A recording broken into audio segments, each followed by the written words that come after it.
Monday, May 19th, 2003, Right. was a warm spring afternoon in Savannah, Georgia. That day, 21-year-old rapper Jason Camoflauge Johnson stepped outside what was once Purple Pain Records on 37th Street. The sky was clear, the streets were quiet.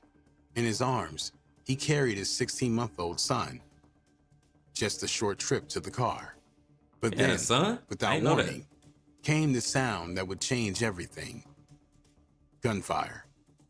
Multiple shots rang out in rapid succession.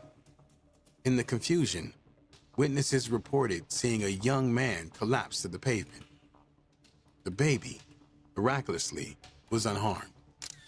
But Camoflauge was bleeding heavily. Paramedics rushed to the scene.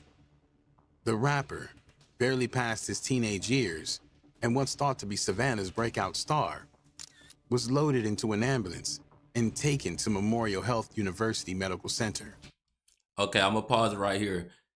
Do anybody right now, if you know who this guy is right here, then drop it in the comment. Drop it in the comments right now if you know who we talking about right now.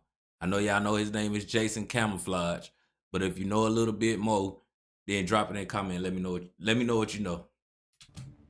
By evening, the news had spread. Camoflauge Johnson was deceased. For a city already reeling from a recent wave of retaliation, it was a chilling escalation. Right. For the local music scene, it was unthinkable. For the people who knew him best, it was something worse. It was a warning. It was a signal. The kind of message that doesn't need to be spoken. But why would someone want him deceased? In Hitch Village, the housing projects where Camoflauge had grown up, the mood was electric with sadness. This was the loss of a hometown hero. Someone who had made it out, or was just about to. Okay. Someone who had represented their struggle, their stories, their truth.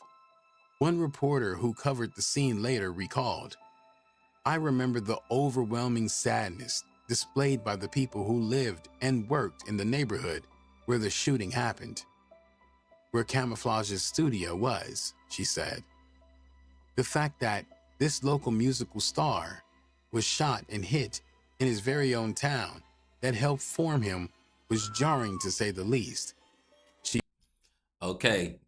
Now we've been about 3 to 4 minutes in the video. So if you don't know who we talking about, we is talking about Camoflauge dad. Wrong. We're talking about Flauge dad. You feel me? I might edit it out. I might not edit it out. You know what I'm saying? But we talking about Flauge's dad. If y'all don't know who Flauge dad is, his name was Camoflauge, and Flauge is the young lady that was from Rap Game. Maybe y'all seen it, maybe y'all haven't, but it's with the kids that was rapping with Jermaine Dupri. So that's what we talking about right now. If y'all don't know his history, man, lock in. Let's lock in, man. He also recalled his farewell service, saying it was absolutely packed. Right. That was a mournful day for Savannah. People were scared because they'd seen this story before. In Savannah, retaliations didn't happen in isolation. Okay. And if Camoflauge's passing was part of a pattern, then more blood might be coming. But before the name Camoflauge made it onto CD covers and club flyers, before his songs were played on Southern radio stations, he was just Jason Akil Johnson, right, a skinny kid from the Hitchville projects in Savannah, Georgia. Skinny. Born on December 9th, 1981, Jason grew up surrounded by poverty, dope, and the sounds of sirens at night. But amid the chaos, there was something else too: rhythm. He started freestyling as a child, rapping for his cousins and neighbors on front porches and in corner stores. He called himself Camoflauge, intentionally misspelled so people wouldn't confuse him with the New Orleans rapper of a similar name. He wanted to rep Savannah. Right. And the name fit. A kid blending into the streets, hiding in plain sight, but impossible to ignore once he spoke. By 2000, Camoflauge had gone solo. His debut, I Represent, sold more than 50,000 copies and caught the attention of Universal Music Group. I'm gonna tell y'all right now, if y'all ain't heard no good old school type of rap, then that's a good album to go listen to. When I say old school, I'm not talking about like, you know, 70s, 60s, you know what I mean? Probably not even 80s like that. You know what I'm saying? I'm talking about just some good flow, man. Just some of that good old back in the day, you know, good hip hop music, good rap music. If you're looking for some of that, man, go check out that Camoflauge, man. It's all over YouTube. He got some real good songs out there. Y'all should check it out, man. If you check it out, come back, leave some comments, and let me know what you think about the albums. A distribution deal through Uptown Records followed, a rare break for an independent artist from Savannah. But trouble followed too. As Camoflauge's star was rising, so was the scrutiny. In early 2001, Camoflauge was arrested on charges of dope possession. The charges were eventually dropped, but not before the damage was done. Like most back in the day. Universal Music Group, who had inked a distribution deal with him through Uptown Records, pulled out. Just like that, the deal was gone. He lost it. But the real headline came later that year. In June 2001, Camoflauge and his friend, David Murdoch Rashawn Thompson, were arrested and charged with the hit of a man named Kenneth Boo Capers.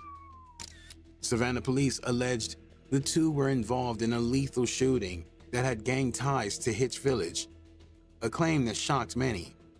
Murdoch was a rising basketball star with a scholarship on the table. Camoflauge was one of the city's most promising musicians. Right. And neither one, it seemed, fit the part. Both men denied the charges, and the community rallied behind them. There were no eyewitnesses. The evidence was thin. Eventually, a grand jury refused to indict either man. Still, Camoflauge spent nearly 3 months behind bars, awaiting resolution. During that time, he wrote much of the material that would later appear on his breakout album. Hey, have y'all noticed, man, back in the day, bro? Back in the day, boy, you had some real goons. You know what I'm saying? Some real street, you know what I'm saying? Some real street stompers, man. Some people that was really in the street, bro. Like, did y'all see how he walked? You don't see that type of walk no more, bro. You do not see that type of walk no more, man. Times have changed. Now, I ain't gonna say they changed for the good. I ain't gonna say they changed for the bad, because, I mean, hey, people cut up out this mud, man. The YN's still out here. They still doing their thing. But, yeah, man, you don't see those type of walks no more. Strictly for the streets. A project deeply shaped by confinement, distrust of the system, right, and the paranoia of street life. But trouble didn't stop there. Shortly after his release, Camoflauge caught another dope charge, possession again. The case, like others, didn't go far, but by then, the pattern was clear. The courts weren't sure if he was a rapper wrapped up in street life or a street figure posing as a rapper. Okay. The uncertainty kept the big labels away. It also kept the police close. You know, it's a lot of poverty, and that's why it's a lot of jacking, and that's why it's a lot of robberies and car thefts and all that, because the poverty, that, you know what I'm saying, they ain't giving us nothing to get our head down here.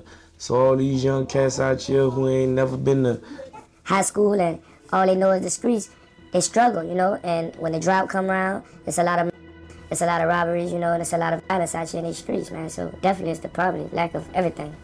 Still, Camoflauge leaned into his independence. In interviews, he said he didn't want to fake an image or soften his message. He rapped what he lived, and if people couldn't handle that, they weren't meant for his music. But behind the defiance was a young man who couldn't fully escape the orbit of the streets or the attention of law enforcement. Right.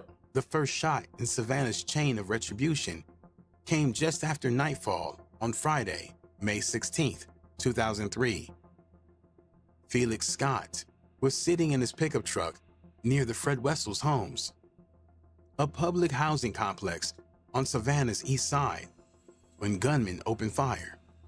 The ambush was sudden, precise. By the time first responders arrived, Felix was already gone. A well-known figure in Savannah's dope world, gunned down in the streets he once controlled. To many, Felix wasn't just another street hustler. He was a kingpin, a connector, a man who, whether through fear, loyalty, or both, held deep respect in the city's underworld.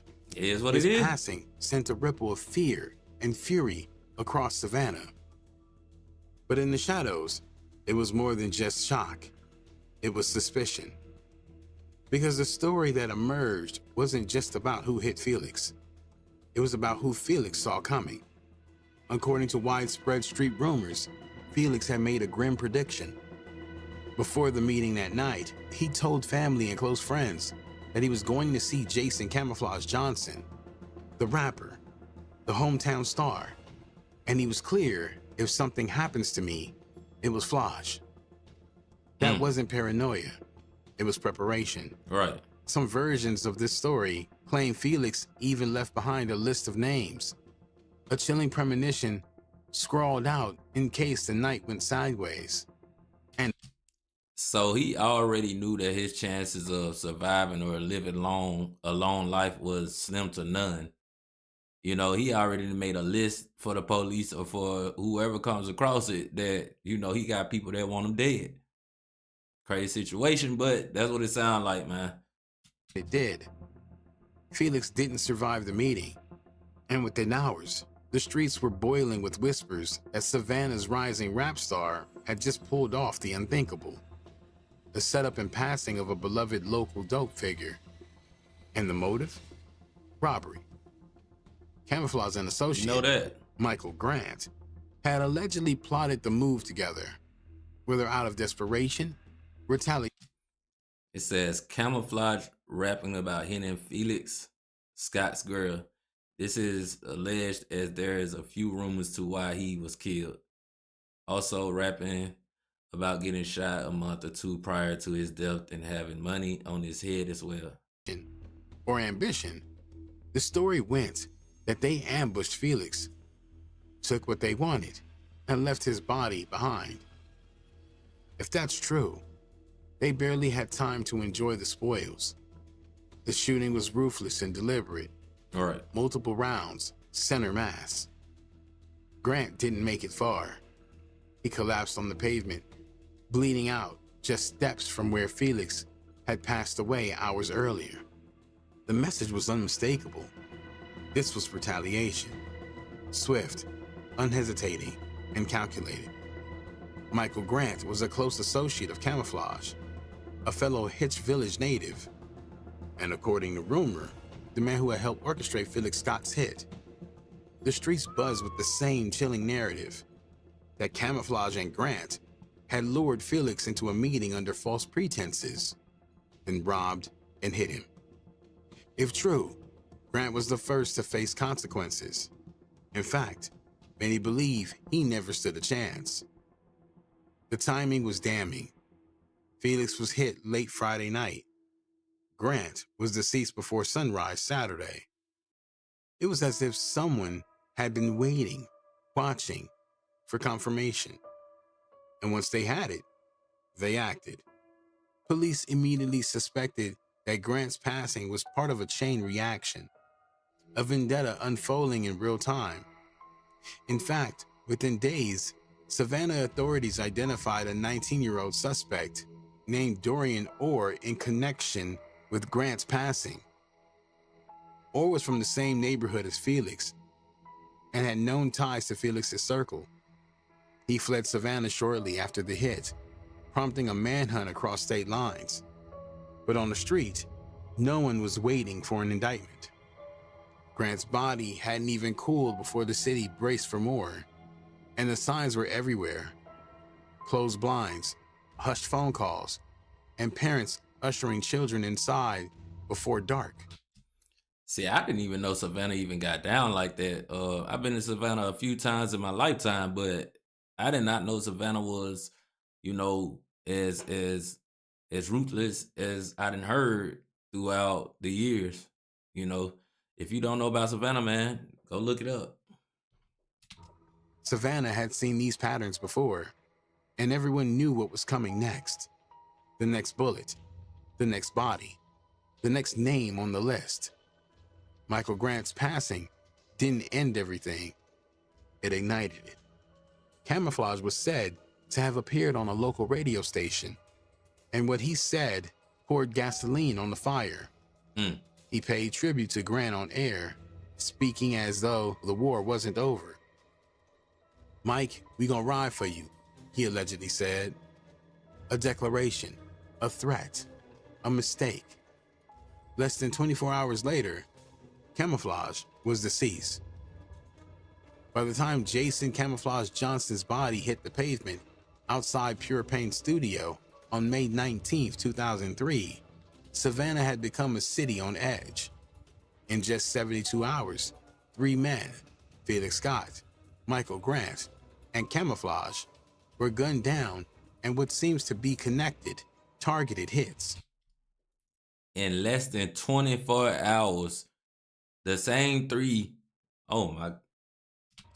The streets knew it. The police knew it.